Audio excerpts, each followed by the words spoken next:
तो हम लोग क्वेश्चन नंबर 18 पे पहुंचे थे। क्वेश्चन नंबर 18 में दिया है कि चौथे प्लस आठवें पद का योग 24 है। क्वेश्चन में दिया है कि चौथे और आठवें पद का योग कितना है, 24 है। छठे और दसवें पद का योग 44 है। तो कह रहा है कि आगे 3 पद ज्ञात कीजिए, अगला 3 पद ज्ञात करना। तो अगला 3 पद ज्ञात करने के लिए हमको प्रथम पद ए चाहिए और सर्वांतर डी चाहिए। ठीक, तो सबसे पहले हम लोग देखिए यहाँ दिया है चौथा और आठवें पद का योग 24 है। तो हम लोग इसको सॉल्व करते हैं। फार्मूला आपका यही है, a suffix n equal to a plus n minus 1 into d. यही फार्मूला लगते हुए समांतर श्रेणी में आ रहा है।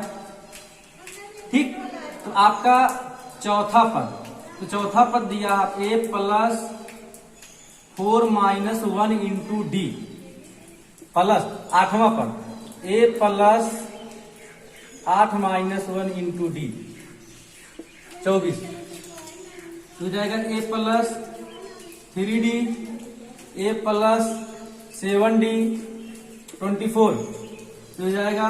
ए प्लस ए 2a 7 3 10 बराबर 24। इसमें देखिए कॉमन 2 है, ए 2 पंचे 10 बराबर 24। 2 से 24 को काटेंगे कितना आएगा, 12। A plus 5d equal to 12। Equation number कितना आ गया, फर्स्ट आ गया। ध्यान दीजिए, अब चौथे और आठवें पद का योग 24 था, ये सॉल्व हो गया।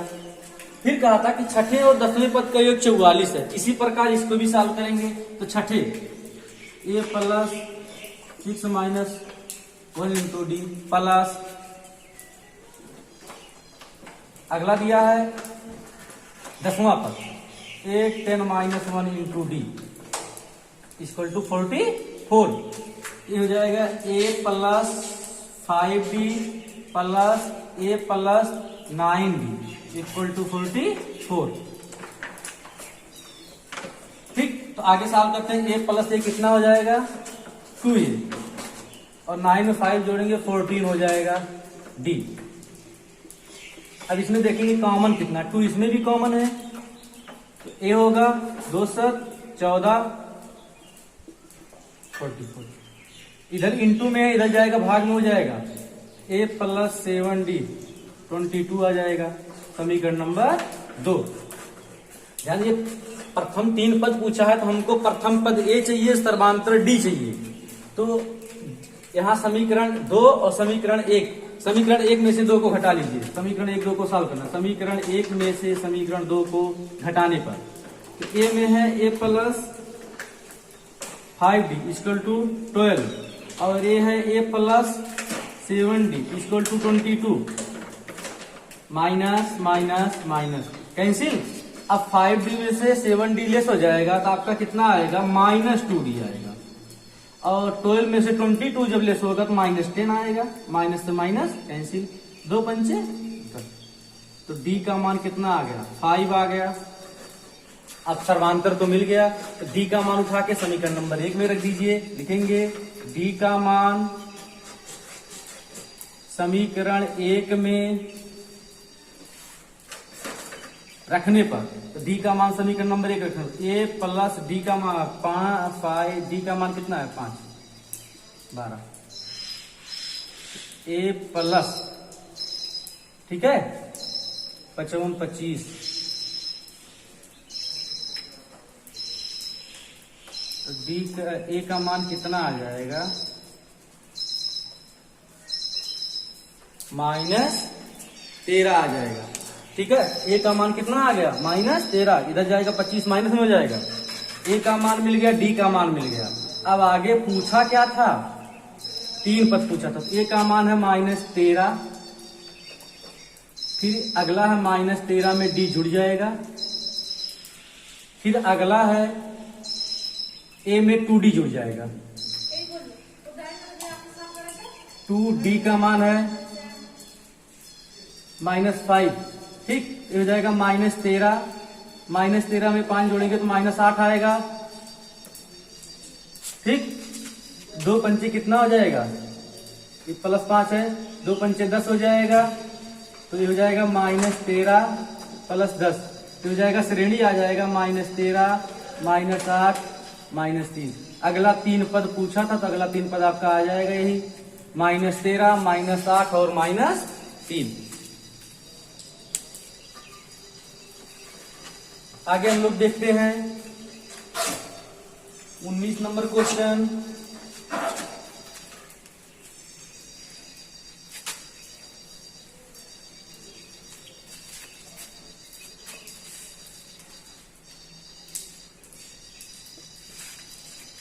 आगे हम लोग देखते हैं 19 नंबर क्वेश्चन में। ठीक, 19 नंबर क्वेश्चन में दिया है सुब्बा राव ने 1995 में 5,000 रुपए के मासिक वेतन पर कार्य आरंभ किया। ध्यान दीजिए कि एक आदमी था, एक कार्य किया, वो 5,000 रुपए मासिक वेतन, मतलब एक महीने में वो 5,000 रुपए इनकम है उसका। तो कह रहा है कि प्रत्येक वर्ष का मतलब है हर एक वर्ष जो है 200 रुपए वेतन की वृद्धि प्राप्त होती है।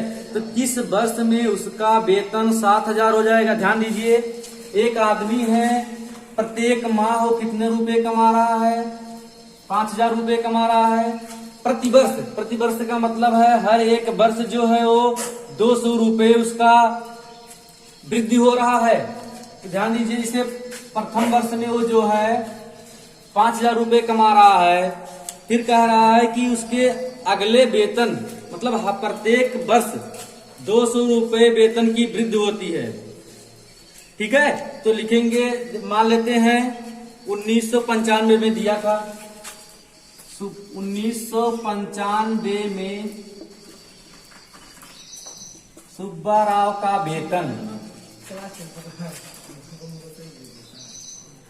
5,000 रुपए है। ठीक है, ठीक, 1995 हो गया। प्रत्येक वर्ष कह रहा, प्रत्येक वर्ष का मतलब है कि हर एक वर्ष। आप बताइए 1995 में सुब्बा राव 5,000 रुपए कमा रहा है, तो 1996 में कितना रुपए वो कमाएगा। तो अब वो क्वेश्चन में दिया था कि प्रत्येक वर्ष उसका 200 रुपए बढ़ रहा है, तो कितने रुपए कमाएगा वो 5200 रुपए कमाएगा 1996 में। फिर प्रत्येक वर्ष का रहा तो 1996 के बाद 1997 में सुब्बा राव का वेतन कितना हो जाएगा। अब ध्यान दीजिए, 5200 में फिर 200 जुड़ जाएगा, कितना हो जाएगा 5400 हो जाएगा। फिर 1998 में उसका वेतन कितना हो जाएगा 5400 में प्लस 200 और जुड़ जाएगा 5600 हो जाएगा। ध्यान दीजिए, क्वेश्चन को फिर से समझिए। एक आदमी था, प्रत्येक मतलब यह था उसका मासिक वेतन, वो मतलब कार्य करना जब आरंभ किया तो उसका मासिक वेतन 5,000 रुपए था 1995 में। ठीक, तो कह रहा कि क्वेश्चन में कि प्रत्येक वर्ष का मतलब है हर एक वर्ष। तो 1995 में उसका वेतन 5,000 रुपए था, तो 1996 में जो 5,000 वेतन पा रहा उसी में तो 200 रुपए जुड़ जाएगा, तो मतलब 1996 में उसका 5200 रुपया मिलेगा। ठीक, अच्छा ठीक है, 1997 में उसको कितना मिलेगा। अब 5,000 में 200 नहीं जुड़ेगा, जो 1996 में वेतन वो पाया है 5200, प्रत्येक वर्ष बढ़ रहा है ना, 200 रुपए फिर ऐड हो जाएगा, वो 5400 रुपए उसका वेतन हो जाएगा। फिर इसी प्रकार 1998 में वो 5400 है, 5400 में 200 जुड़ जाएगा, कितना वेतन पाएगा वो 5600 पाएगा। फिर क्वेश्चन कह रहा है कि किस वर्ष मतलब वह कौन सा वर्ष है जो उसका वेतन जो है कितना हो जाएगा 7,000, मतलब वो अंतिम पद दिया है। किस वर्ष में उसका वेतन जो यही पूछा है, किस वर्ष में उसका वेतन 7,000 हो जाएगा। ध्यान दीजिए, यही पूछा है किस वर्ष में, यही वर्ष जो हम लोग ज्ञात कर रहे हैं। तो ध्यान दीजिए, हमारा श्रेणी मिल गया एपी मिल गया 5200, पहले शुरू में है 5,000 से वेतन शुरू किया हो, फिर 5200 में, फिर 5400 हुआ, फिर आपका 5600, लास्ट में जाके आपका कितना हो गया 7,000 रुपए हो गया। कितना रुपए हो गया 7,000 रुपए हो गया। ध्यान दीजिए, अब प्रथम पद ए कितना दिया है 5,000 दिया है, अंतर तो आपको पता ही है, डी कितना दिया है 200 दिया है, अंतिम पद ए नवा पद कितना दिया है 7,000 दिया है। पूछा क्या है, किस वर्ष में, कहने का मतलब है वो यन का मान पूछा है। तो फार्मूले में रख दीजिए a suffix n equal to a plus n minus 1 into d. सब वैल्यू आपको पता है, ए अनवा पद पता है, ए पता है, यन नहीं पता है, डी पता है। ठीक, ध्यान दीजिए इसमें सबका मान रख दीजिए। इसका मान है 7000, ए का मान है आपका 5000, यन का मान ज्ञात करना है, डी का मान आपका कितना है 200 है। अब ध्यान दीजिए 7000 है 5000 है, इधर आएगा 7000 में से 5000 लेस हो जाएगा, यहाँ कितना बचेगा 2000 बच गया, बराबर यहाँ बचा 200 यन माइनस 1, 2 जीरो इधर कैंसिल हो गया, ये कितना आ गया 10 आ गया। तो 10 बराबर यन माइनस 1। ठीक, तो 10 बराबर यन माइनस 1, तो यन बराबर कितना हो जाएगा 11। तो यन का मान कितना आ गया 11। वो पूछा क्या था, किस वर्ष में 7000 हो जाएगा। लिखेंगे 11वें वर्ष में, 11वें वर्ष में सुब्बा राव का वेतन 7000 हो जाएगा। ठीक, यही पूछा था, ये आपका क्या हो जाएगा आंसर हो जाएगा। ठीक है, समझ में आया सभी लोग को। अब देखिए यहाँ पे 11वें वर्ष में सुब्बा राव का वेतन 7000 हो जाएगा, यही पूछा था आपसे। अगला क्वेश्चन हम लोग देखते हैं।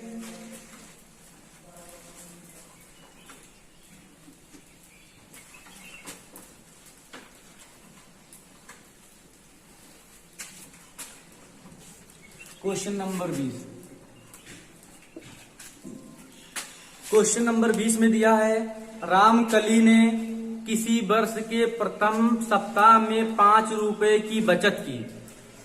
एक रामकली ने किसी वर्ष, फिर एक आदमी इसमें दिया गया है कि प्रथम सप्ताह में 5 रुपए की बचत की। फिर वो साप्ताहिक बचत, मतलब प्रथम सप्ताह में 5 रुपए बचाई, फिर अगली सप्ताह में 1.75 बढ़ती गई। 90वें सप्ताह में उसकी साप्ताहिक बचत 20.75 हो जाएगी। तो यन का मान ज्ञात कीजिए। ध्यान दीजिए, फिर वही क्वेश्चन सेम है। एक रामकली है, प्रथम सप्ताह में 5 रुपए बचाती है, फिर दूसरे सप्ताह में 1.75 रुपए बचाती है, फिर अगले सप्ताह में फिर 1.75, ऐसे बचाते बचाते उसका जो है बचत, साप्ताहिक बचत जो है 20 रुपया 75 पैसा हो जाता है। तो पूछ रहा हो किस वर्ष, किस सप्ताह में उसका इतना वेतन मतलब बच जाएगा। तो लिखेंगे इसमें रामकली ने, लिखेंगे रामकली ने प्रथम सप्ताह में बचत बराबर 5 रुपए, दूसरे सप्ताह में बचत कितना बचत कर रही हो 1 रुपये 75 पैसे। तो 5 रुपए तो पहले बचत कर रही थी, फिर अगले सप्ताह में 1 रुपया 75 पैसे और बचत कर लेती है। तो 1 रुपये में 1 रुपया 75 पैसा हो गया। जब इसको ऐड कर लेंगे तो आएगा 6 रुपया 75 पैसा। ठीक, ये दूसरे सप्ताह का बचत हो गया। ठीक है, अब तीसरे सप्ताह का बचत देखते हैं। तीसरे सप्ताह का बचत तो 6 रुपये 75 पैसे था, फिर इसमें 1 रुपये 75 पैसे जुड़ जाएगा, 0 हो जाएगा। 7 7 14 15 7 1 8। तीसरे सप्ताह में उसका 8 रुपये 50 पैसे हो जाता है। तो हमारा श्रेणी मिल गया, समांतर श्रेणी एपी मिल गया 5, 6.75, ठीक। उसका जो लास्ट बचत है वो 20 रुपये 75 पैसे। तो ध्यान दीजिए प्रथम पद ए कितना है 5 है, डी सब में कितने का भी अंतर था 1.75 का था। ए नवा पद कितना दिया है 20.75। किस यन का मान पूछा है, पुनः वही फार्मूला लगाएंगे a suffix n equal to a plus n minus 1 into d. A suffix n का मान कितना है 20.75, ए का मान है 5, एन का मान वो पूछा, डी का मान कितना है 1.75। ध्यान दीजिए सबका मान पता था, सब वैल्यू उठा के इसमें रख दिया गया है, ठीक है। अब ध्यान दीजिए इसमें 5 को इधर लाएंगे तो 20.75 माइनस 5 1.75 एन माइनस 1। अब इसमें जब लेस करेंगे तो पूर्णांक है, तो 20 इधर पूर्णांक है 5 इधर पूर्णांक है, तो 15.75 हो जाएगा 1.75 एन माइनस 1। ठीक, इतना हो गया। अब लिखेंगे एन माइनस 1 इक्वल टू 15.75 बट्टे 1.75, 100 से गुणा कर लेंगे अंशवाहर में। ठीक, तो एन माइनस 1 इक्वल टू 1575 बटे 175। ठीक है, अभी कितनी बार जाएगा 9, ये 9 बार जाएगा। तो n minus 1 equal to 9, n बराबर कितना हो जाएगा 10। 10वें सप्ताह में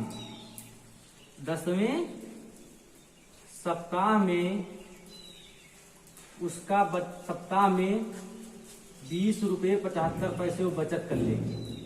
20 रुपये 75 पैसे वो बचत कर लेगी। 20वें सप्ताह में कितने रुपए बचत कर लेगी 10वें सप्ताह में एक बचत कर लेगी। ये यहाँ पे क्या हो जाएगा आंसर हो जाएगा। फिर से समझ लीजिए, एक क्वेश्चन था कि एक लड़की थी रामकली जो है, प्रत्येक सप्ताह में 5 रुपए वो बचत कर रही थी, बचत की। फिर दूसरे सप्ताह में 1 रुपये 75 पैसे बचत की, फिर अगले सप्ताह में 1 रुपये 75 पैसे बचत की। इस प्रकार हमारा श्रेणी बन गया है। प्रथम पद पता था, सर्वांतर पता था, अंतिम पद पता था, यन का मान वो पूछा था। ठीक है, सब वैल्यू उठा के रख दिए तो 10 आया, यन का मान वो पूछा था 10 आया। तो 10वें सप्ताह में उसकी जो बचत हो जाएगी 20 रुपये 75 पैसे हो जाएगी। ठीक,